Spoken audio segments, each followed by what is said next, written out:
Look, when you bring up Real Madrid today, you're talking about a team that doesn't just fold. No matter the pressure, no matter how much they get shaken up, they have this core toughness that keeps them standing in the face of any storm.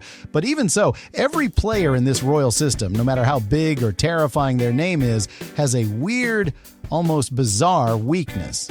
That's why I'm here in this video, guys, to talk about the weakness of every single Real Madrid player. So, let's start the show with the goalkeeper. The guy who, if you took him out of this squad, Real Madrid would basically be called mid-table United. Let's talk about Thibaut Courtois. This guy is a mountain. Sometimes you feel like he's from another planet. Courtois is a giant when it comes to performance, a giant at covering up the disasters of the defense, and a giant in those seconds where the team is basically brain dead on the pitch. He shows up and single-handedly resuscitates the team to save their season.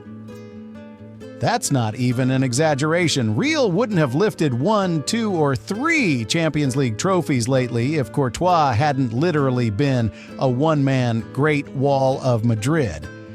But despite all that greatness, there's a very obvious weakness. His footwork is, let's just say, basic. Maybe a little too basic. The second he feels pressure, the second he feels a striker closing in, he just boots it long. He doesn't take risks, he doesn't build out, and he never tries to play his way out of a press. From the keeper, we move to the position that causes the most headaches for the fans. The most debated spot in the royal house lately. Right back, specifically the new guy, Trent Alexander-Arnold. Honestly, I don't know. Let me sit up straight for this. I don't even know what to say about him. Sometimes he feels like a passing genius, and other times he's just completely missing from the game. He has abilities you don't see in most fullbacks. He has long balls that can literally cut across the entire pitch, like he's playing PlayStation. He's got speed and power at the same time, but at the same time, Trent has a problem bigger than any technical skill. Suddenly, his brain just has a power outage. The circuit breaker flips. Like, what happened, man? You were doing great. Why did you just disconnect? Those few seconds are enough to create a defensive hole that ruins the entire game for a Madrid fan. We've seen this with Trent at Liverpool for years.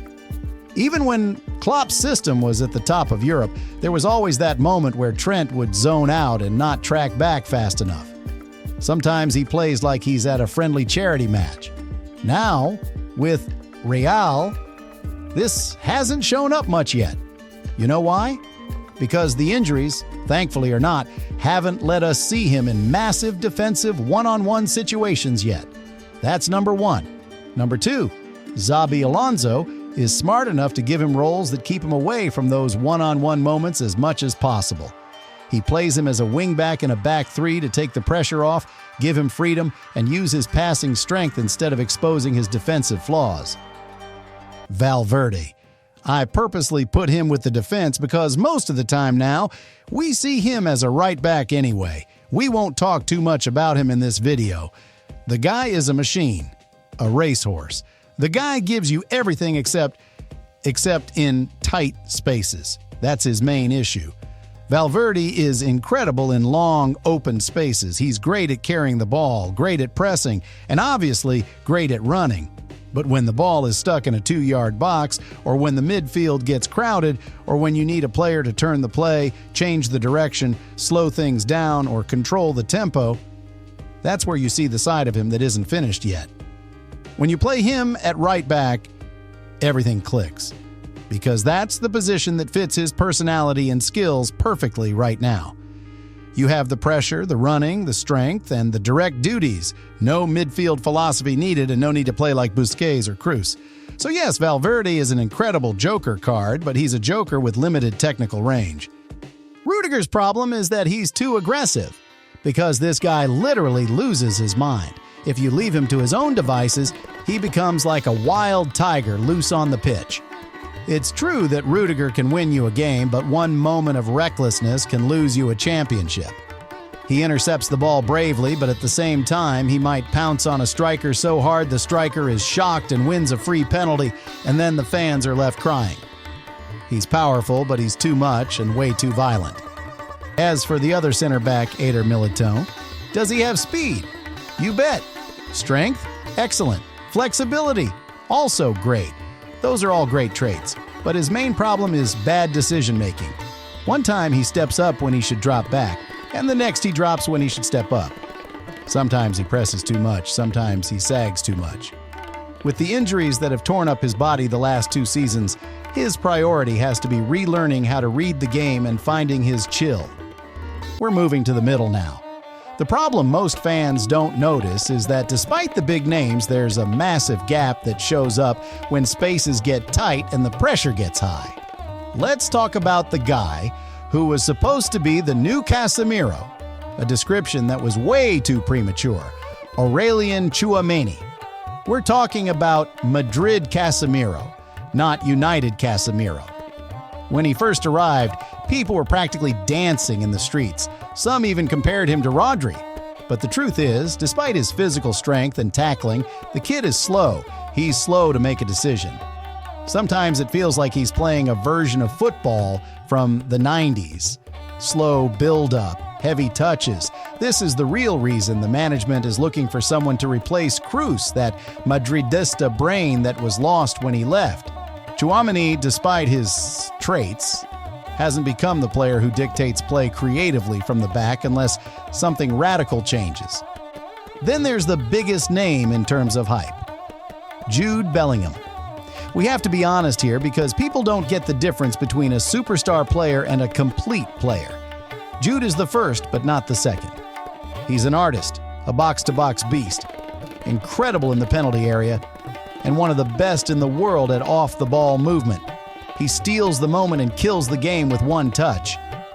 But, and it's a big but, if you ask him to be Xavi, he just freezes. He isn't the guy who controls the tempo.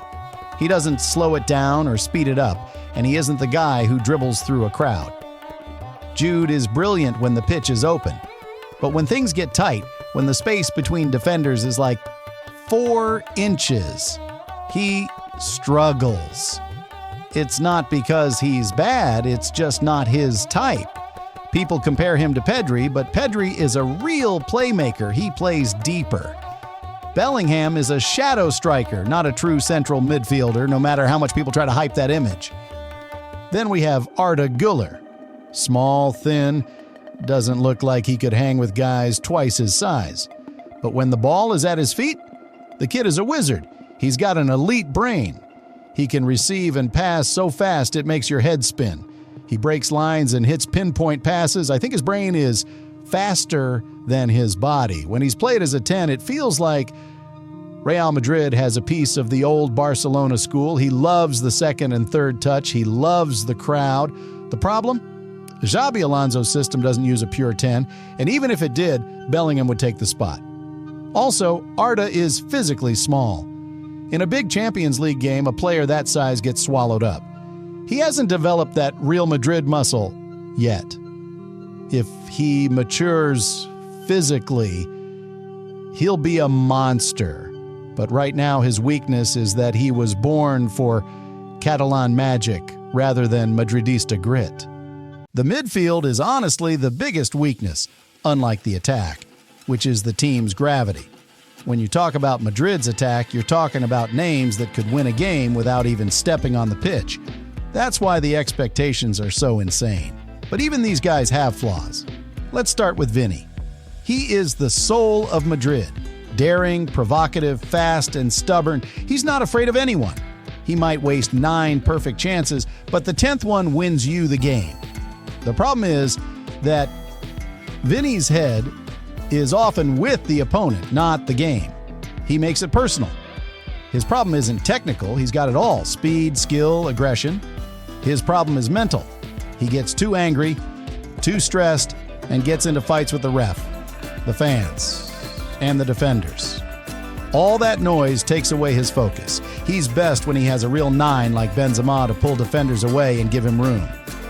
Without that, his effectiveness drops by half. Then there's Rodrigo, the biggest mystery. He has all the tools, but no consistency. He has a magic touch and is just as talented as Vini, but he's 1 day on, 5 days off. You think he's about to explode, then he disappears for 3 games. Finally, the most complex equation, Kylian Mbappé. Mbappé isn't just a player, he's a phenomenon, a goal machine. If you let him loose, he'll give you 60 goals. But the biggest truth is this: Mbappé is not a number 9. Yet he's playing as a number 9. He doesn't want to wait in the box like Haaland. He wants the ball on the wing to cut inside and curl it. And that's the disaster. Vinny wants that space and Mbappé wants that space. Good luck solving that one. If you like this video, let me know in the comments. Did I get any of these weaknesses wrong? And do you want to see this same video for another team?